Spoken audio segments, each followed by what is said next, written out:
I'm home. This is the Confessions of an Arcade Addict podcast, an introspective look into video gaming from the classic era until today. Now here is your host, Brian. Hey folks, Brian here. And this is episode 1 of Confessions of an Arcade Addict podcast. Let's see. Thanks for the people who are listening to episode 0. I wanted to put that out just to introduce the podcast and let everybody know what it's about. And now this is going to be the first one. And hopefully in a long line of episodes. So let's see. Of course, in the beginning of the show, this is where any emails to the show I will read and answer or debate or whatever comes up. Compliments, criticisms, what have you. So, without any of those, let's go to the arcade rundown.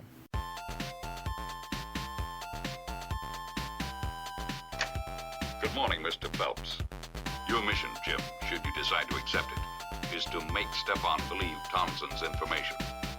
As always, should you or any of your IM force be caught or killed, the Secretary will disavow any knowledge of your actions. This tape will self-destruct in 5 seconds. Good luck, Jim. Arcade rundown. Okay. This one is an overview of all the arcades I used to go to when I was growing up in Connecticut. I was born and raised in Bridgeport, Connecticut, and as I said in episode 0, my addiction to video games started pretty much from a young age, probably about the age of 6, and it just exploded exponentially once I found an arcade in my local mall. From there, I started wandering. I had a tendency to wander anyway. If I was brought somewhere with an adult, be it my mother, an aunt, or an uncle, or something like that, if what was going on with them wasn't capturing my interest, I would start to wander, or at least try to figure out how I could get out of the house to start wandering. Kind of dangerous in the 1970s, but I turned out okay. When I first started going to arcades, I was about the age of 9, I think. Maybe even 10 when I started going regularly. And from there, just hanging out in the arcade, playing games, and getting to know the regulars, who were mostly middle to upper class kids who, of course, had a whole lot of money. And if a new game came out, they would just drop a good $5, sometimes $10, on a particular machine, and they would just hog it all day. But as I, got to know them, they would tell me about other places that had arcade games. And once I found out about those places, I would figure out, or try to figure out, ways of getting to them. And the lengths I would go to were pretty far afield, if you will. I would walk, bum rides off of family members, borrow friends' bikes, ride. If I had a bike of my own, I would ride it out there, take the bus any way that I could get to this place because I wanted to see what was going on. I considered Trumbull Mall my home base, if you will. I lived about 2 miles away from it, and I would take the bus there and walk there. I would hang out in the arcade, and after a while, when I ran out of money, or if I just wanted to kind of get away from it for a minute and kind of, regroup a little bit, I'd walk the mall or hang out in the other stores. There was a mall in downtown Bridgeport called Lafayette Plaza at the time, which changed later to the High Hole Mall, and now it's I believe it's a community college now. But back in the day, that place for a little while, I want to say maybe about I'd say maybe 6 months, that mall also had an arcade. Let's see, the News Corner, which was also in downtown Bridgeport. That, of course, was a newsstand, and they had one place right next to the comic books and across from the magazines. They always usually had a row of video games. I would go there. Spanky's Arcade, that was my second base of operations. If I wasn't in Trumbull Mall Arcade, chances are I was at Spanky's. Wizards, which was right down the street from Spanky's. That one, it was an interesting arcade, but there wasn't a lot of business in that one. I mean, Spanky's had it over them, but I'm going to go into more detail in this particular segment as the podcast goes on. Connecticut Post Mall Arcade, that was in Milford. I found out about that arcade, I want to say, just before I started to go to private school in Milford. That one, it was a pretty good arcade in a pretty decent mall. Milford Rec, which was about a mile up the street from Connecticut Post Mall. And that was the Mecca. That was the largest arcade in the region. There were a couple that came close, but this place, at the height of its powers, had, I want to say, at least 150 machines. I'm just thinking about it. I'll go into further detail in a future episode, but that place was wonderful, and I was really, really sad when I found out that it had closed down in, 2004, I think it finally shut down, which is a pretty good run, because I think they were in existence from, I want to say 1981, 80 or 81, something like that, and all the way up to 2004 when they finally closed down. Arnie's Place in Westport. That was another place I liked a whole lot, but I didn't get to a lot. The only time I could get out there was either if I planned it. That required taking 2 buses to get out there and then walking another mile down the post road to get to the place. I used to hang out there when I was hanging out with my buddy Mark. I'd meet him at Trumbull Mall, and we'd go to probably Spanky's or Milford Rec, sometimes Arnie's Place. Arnie's Place is somewhat infamous in the town of Westport, as I found out, and I'll go into that into further detail in this segment. A little known place in Orange, which is further east up the post road from Milford Rec. I only went to the place maybe 3 times, but it was a pretty decent arcade. It was a place called Gompers. And I remember hanging out with my buddy Mark and the crew he used to run with, and they would, find new machines or hear about new machines, and they'd pile in their cars and they'd drive over there and play them. And lastly, Showcase Cinemas. That is a movie theater that figured pretty strongly in my childhood. That's also in Orange, which is the next town over from Milford. And the Showcase Cinemas, oh my goodness, I want to say they started out with 2 theaters, something like that, and they just kept expanding outward. I think they went as high as 14 movie theaters, but in a video game sense, that place had these wonderful little machines in their lobby. And once again, as the podcast goes, I'll regale some stories and some memories I have of these places. So, that'll be it for the arcade rundown. And we're going to go on to time to use some Stragedy.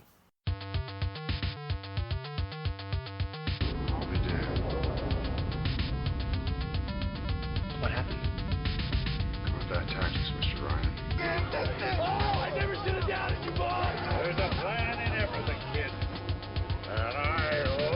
kind of plan comes together? Hey, it's about time for me to employ a little tragedy. Time to use some Stragedy. Now, I'm going to be talking about the book How to Master the Video Games by Tom Hirschfeld, but I'll give a little bit of backstory, if you will. About 1981, when video games really started blowing up. In 1981, Donkey Kong came out. A whole bunch of different games came out. 80 to 81 was like the explosion. The ball got rolling with Space Invaders in 78 and went through with Galaga in 79 and Pac-Man in 1980. That was when video games really started to take off in 1980 and 81, or at least in my experience.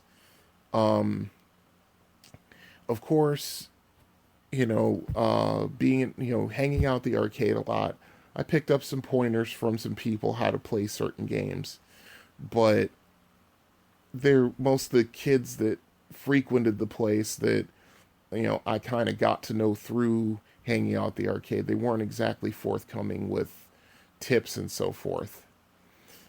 More often than not, they would just stay silent and jeer me as I tried to figure a game out and I couldn't quite grok it.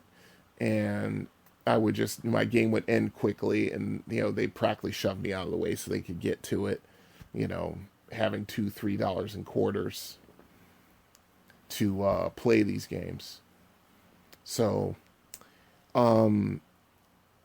if I was in the mall and I wasn't in the arcade, I was in one of the two bookstores in the arcade.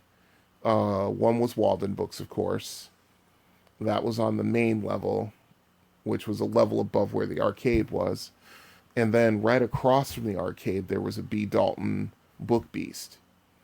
And I used to hang out in those places all the time when either I ran out of money in the arcade or if I was just bumming out in the arcade and just watching people play. And the guy who ran it, this Italian guy named Carlo, who was a really nice guy, but yeah, if I was hanging out too much, he'd just shoo me out of there.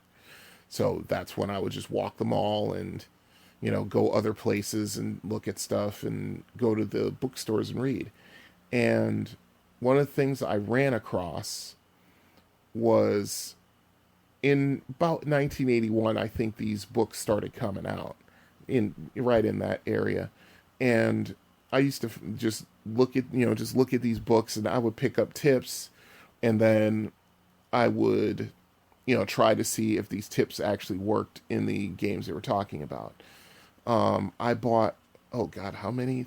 3 of these books between the years of 81 and 83. And to supplement that, my aunt also bought me a subscription to Electronic Games Monthly magazine. That was when it first came out. And, I got tips about, various games. And more often than not, the tips worked. So that also sort of had me on the lookout for these strategy books. They were your basic paperback novels, about 150 to 200 pages, but they were pretty much packed with information. And I'm going to talk about one of them here, which is How to Master the Video Games by Tom Hirschfeld.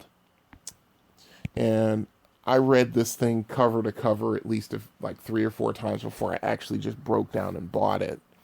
But it was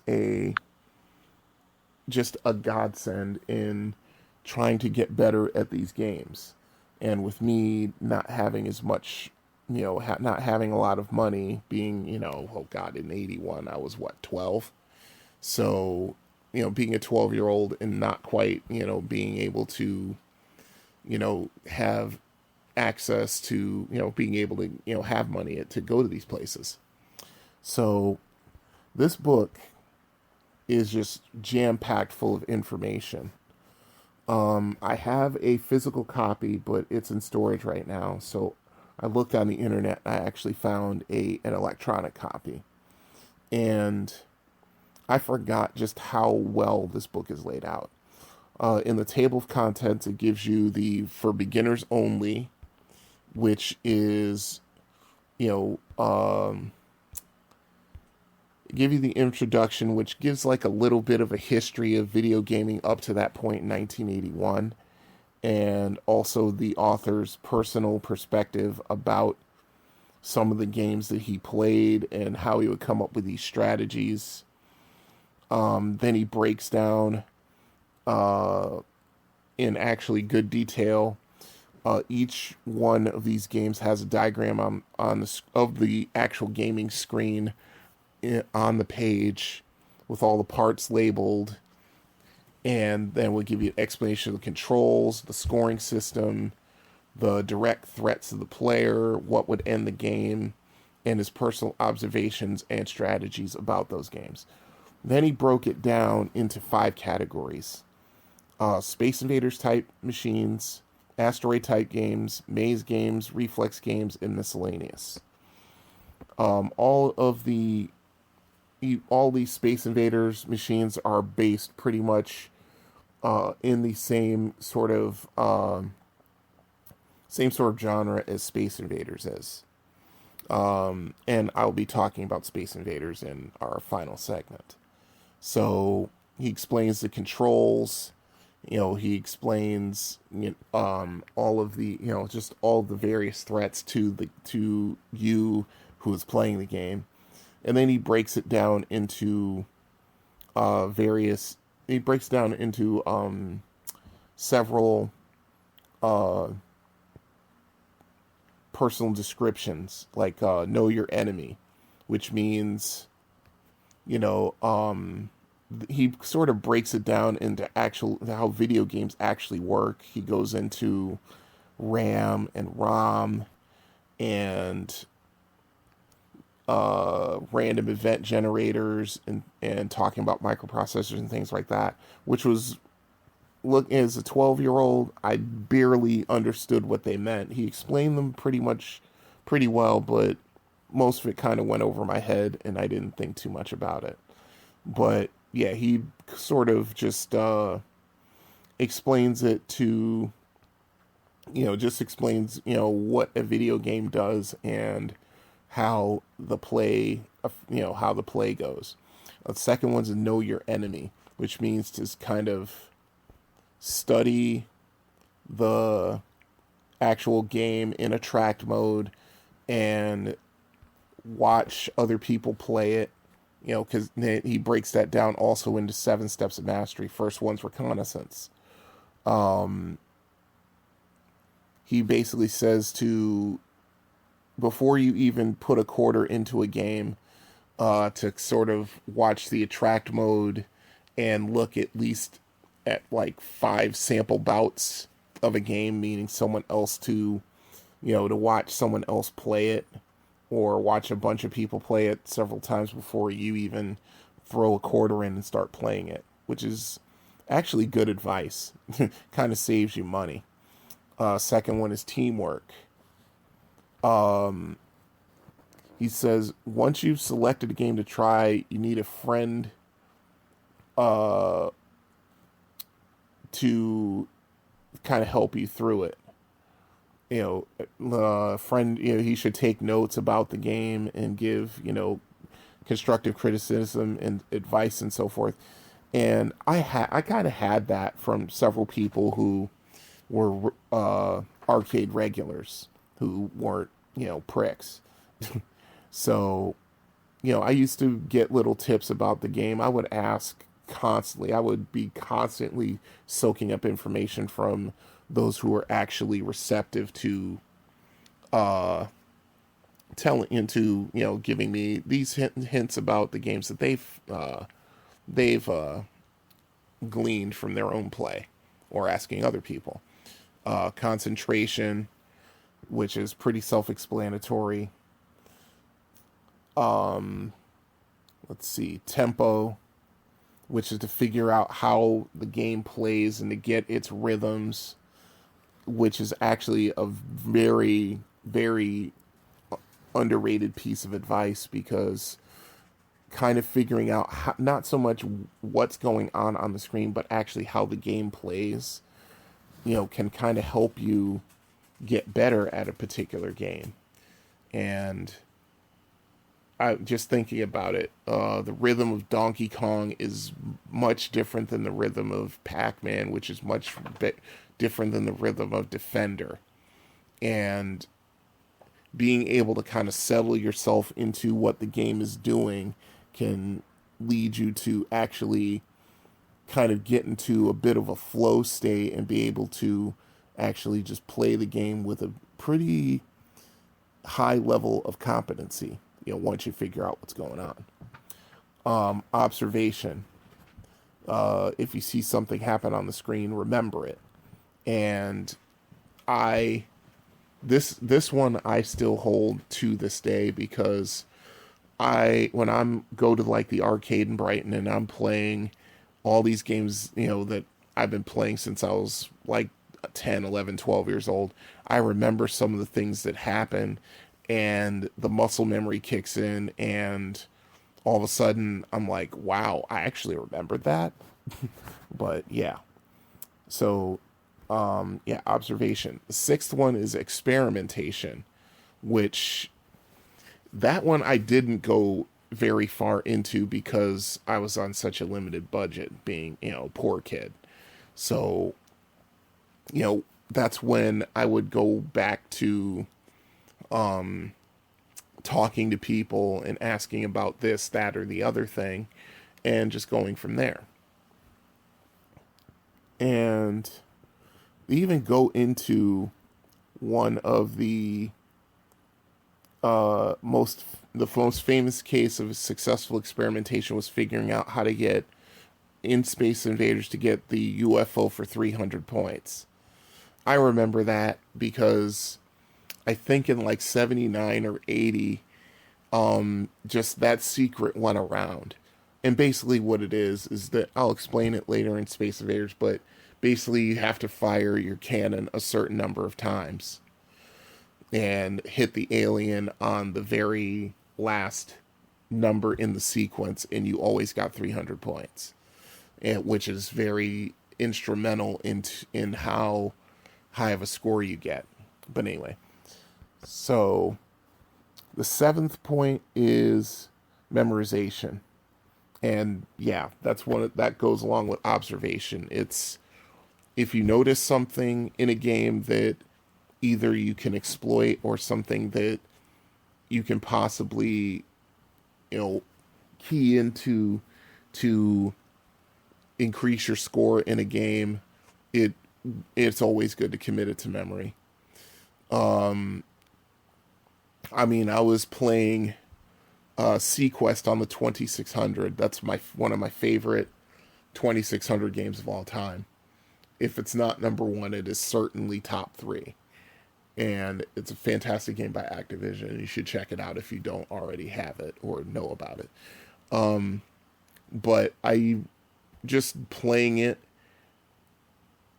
I just remember almost everything about it. I remember how to draw. Basically, it's a rescue game where you're a submarine in this underwater environment, and you have to rescue divers that are being pursued by sharks.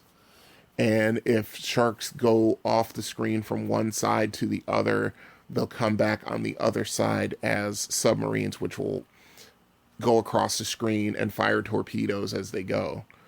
And you can basically, more often than not, you can shoot the submarines and more divers will come out on the level where the submarine is, and then you can get the 6 divers you need to finish the level and go on to the next one. And just, I remember all that stuff. Sequest came out in 1983. At this point, I'm 15? No, 14. I'm 14. And it just came back to me as if I'm 14 years old again, which is kind of cool.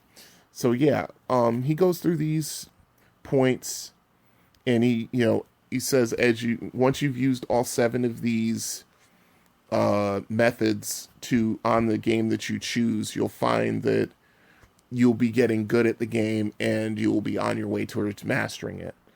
And he's right. And it's just I just love how he breaks that down. And then he starts going into the various games. So yeah, it starts with the Space Invaders type games. Astro Blaster, Astro Fighter, Centipede, Galaxian, Gorf, Mooncresta, Phoenix, Pleiades, Space Invaders Part 2. And that's a pretty good cross-section of Space Invaders type games, even though there are like dozens more. I've noticed that in emulation, especially in 78, and I'll be getting into that when I get into my first segment for top 10s, which will be top 10, my personal top 10 video games of 1978. And yeah, a lot of them, most are going to be Space Invaders games or type games. So that's a really good cross section. I've played all of those, and I've gotten good at several. The second ones are asteroid type games. And I think what he means by that is that it's more of a free flight game that you can basically send your ship or whatever it is to almost any point on the screen, with the exception of a few that I'm seeing in here. The games he covers are Asteroids, Asteroids Deluxe, Defender, Scramble, Space Fury, Space Odyssey, and Star Castle. That's pretty decent cross-section, although I think he released this book before Stargate came out. But that's in another book, which I'll cover in a future episode. Maze games, Armor Attack, Berserk, Pac-Man, Rally X, Targ, Venture, and Wizard of War, which are good.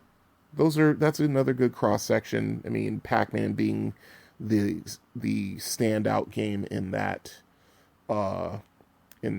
group of games. Reflex games, Monaco GP, Sky Raider, and Space Zap. And that's the funny part. I actually got to play Space Zap for the first time, I think, since... Oh my goodness, I think that's the first time I ever played it. At the arcade in Brighton a couple of years ago. Let's see, the miscellaneous games. Battlezone, Crazy Climber, Missile Command. And I can kind of understand it because those 3 games don't really fit into any of the other categories. And then he goes into off-machine exercises, which something that I used to always do, which was to stretch your fingers out and to, stretch your wrists and the tendons in your, forearms, and even going as far as stretching the tendons in your elbows, which will keep you from getting injured. Because, yes, you can get injured playing these games too much. I've done it.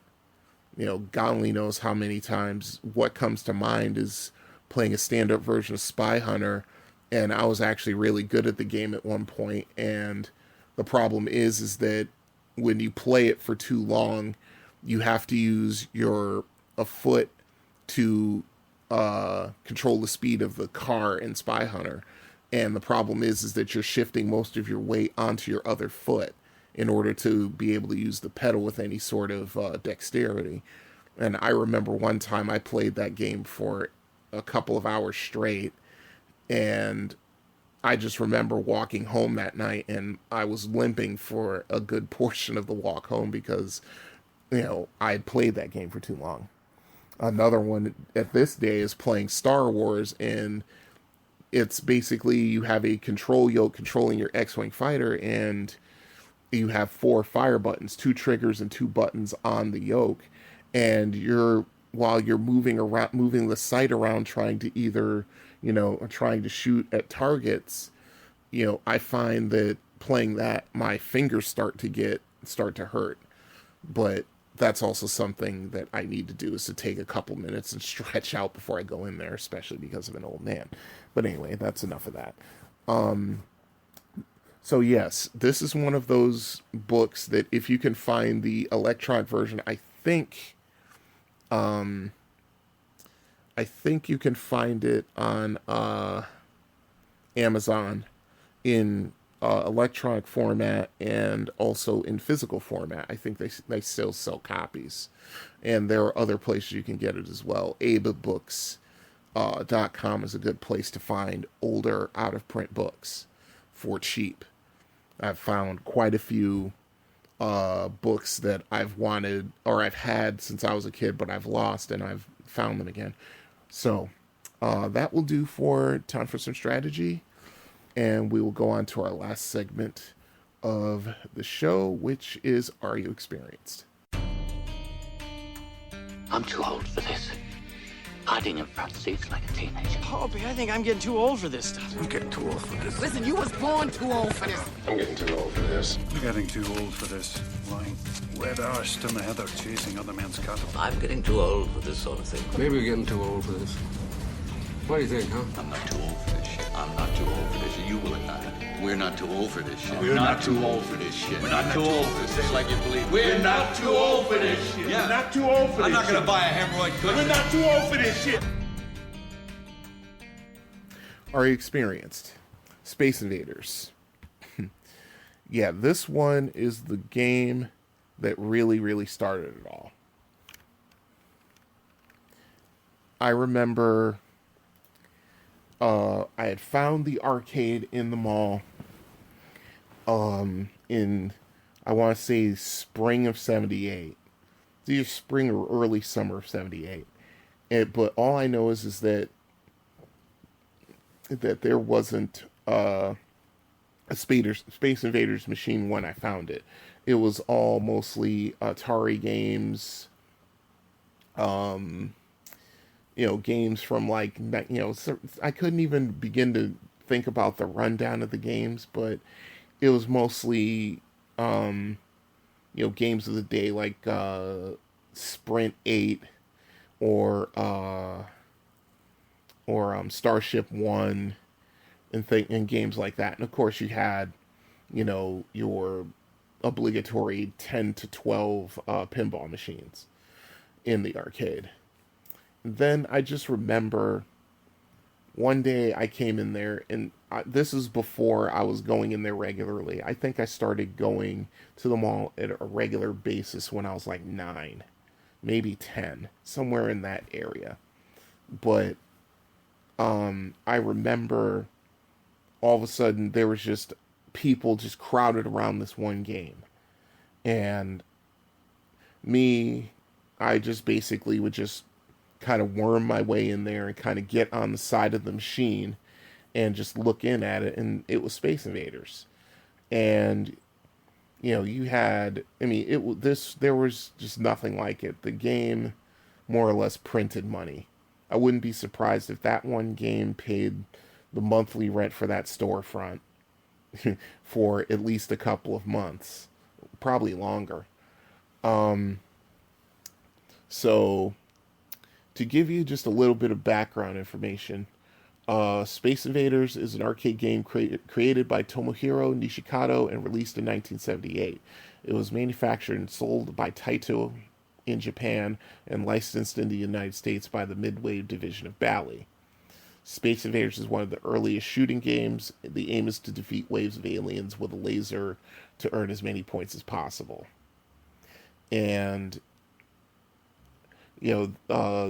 I'm pulling this off of Wikipedia, of course, and the numbers that this game pulled in are staggering. By 1982, the game had been out for 4 years. It had grossed $2 billion. That's in 1978 money. It basically said that $2 billion in 78 money is like $7.5 billion in 2018 money. And it's absolutely, that's crazy to think about it. It's the best-selling video game and highest-grossing video game, I believe, of all time. And it was just one of those games that it just always had somebody playing it. I think by 1983, late 82 going in 83, when there were more attractive games out there and more challenging games out there, were people really starting to go away from Space Invaders. That much I remember.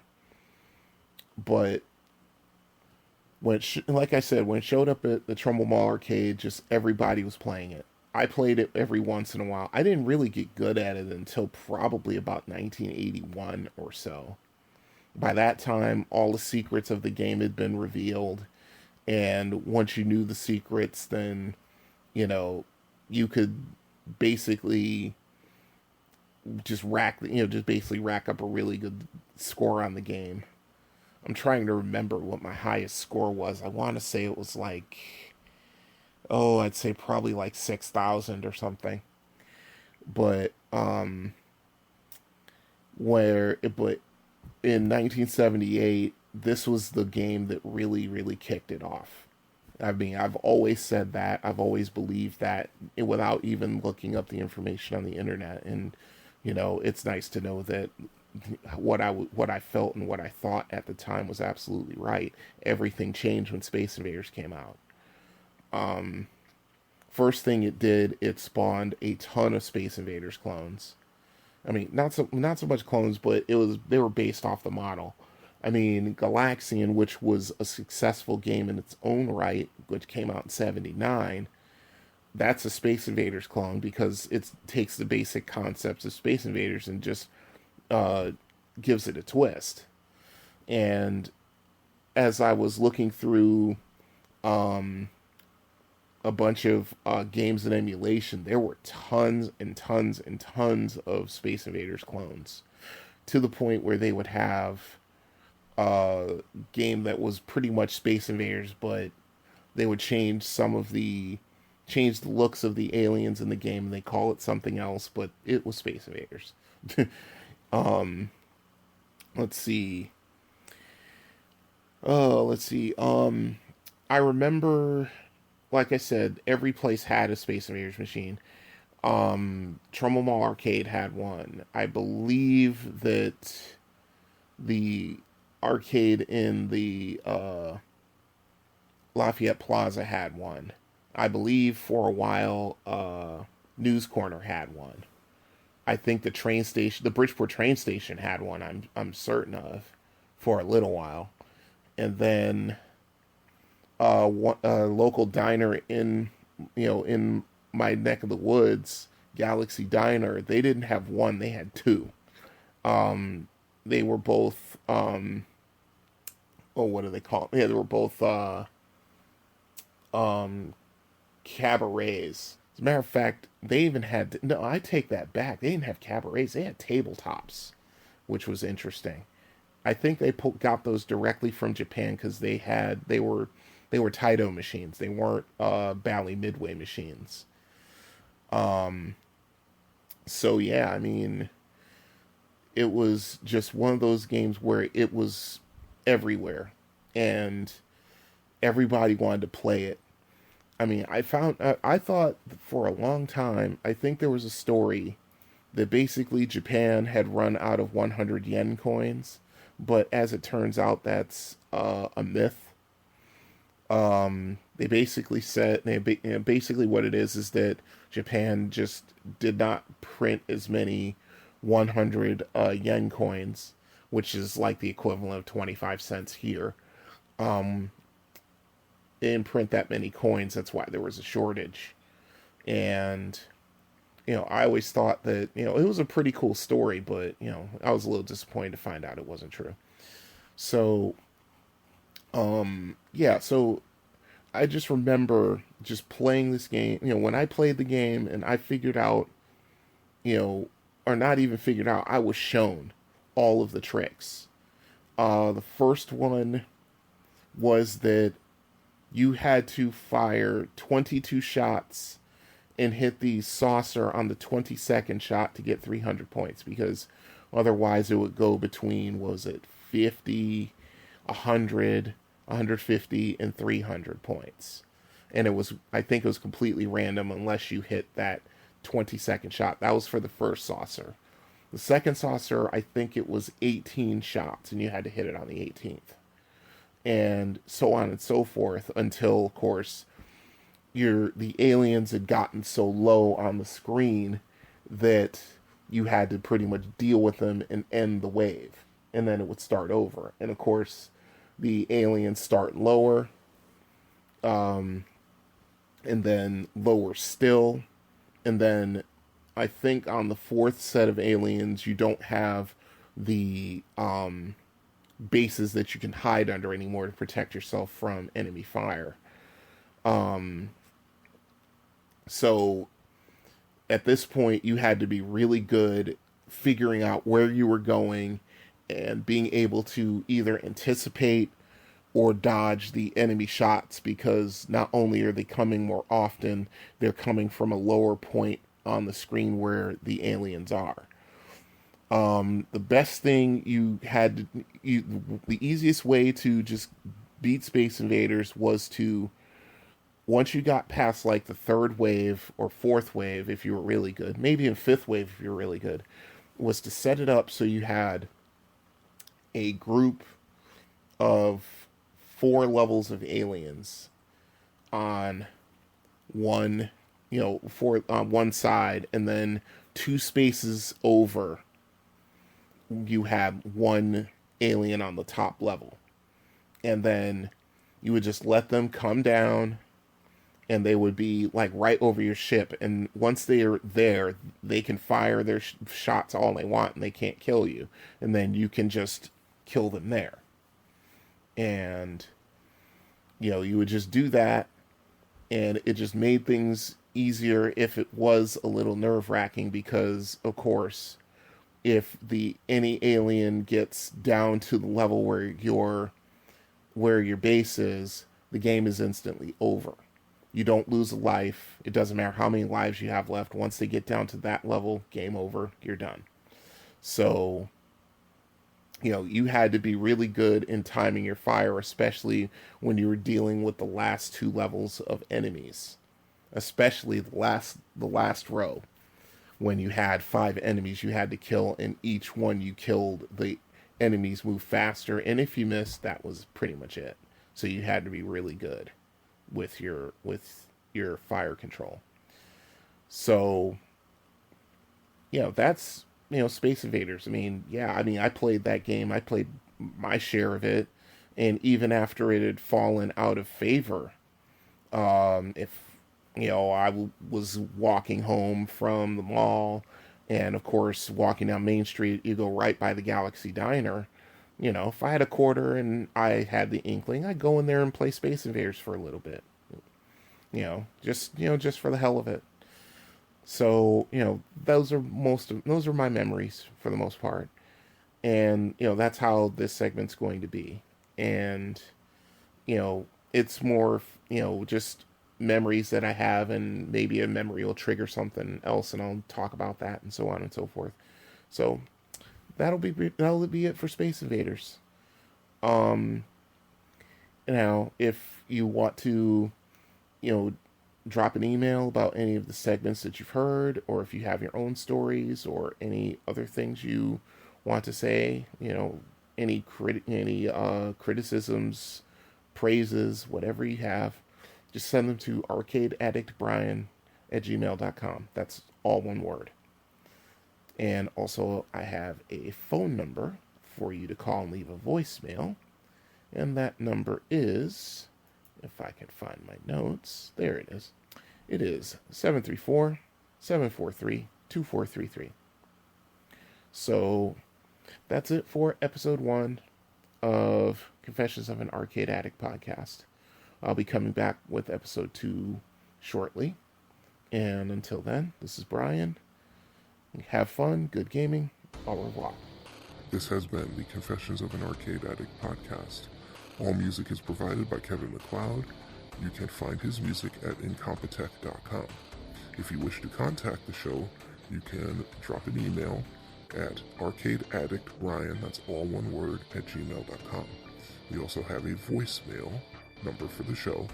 It is 734-743-2433. Until next time, this is the Confessions of an Arcade Addict podcast.